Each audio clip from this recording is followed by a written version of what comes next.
Paul never met Jesus, but he claims to know everything about him. Paul is not a prophet, so why are we treating him like one? How can someone who's never met Jesus tell us the teachings of Jesus that we're supposed to be following? He's a Muslim, by the way. He's a Muslim. First of all, we don't treat Paul like a prophet. We treat him like an apostle. That's the first thing. Secondly, he said, how can someone who's never met Jesus tell us what the teachings of Jesus were?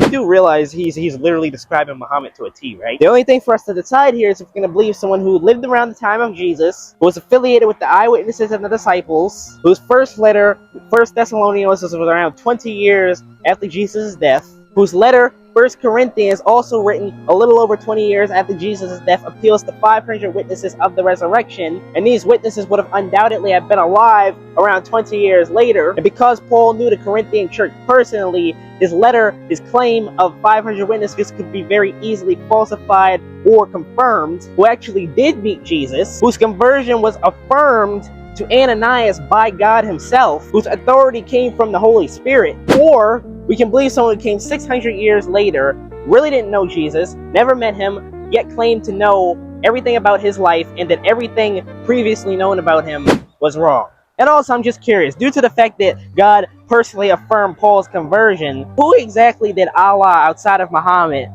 confirm Muhammad's authority to, personally, outside of simply the word of Muhammad?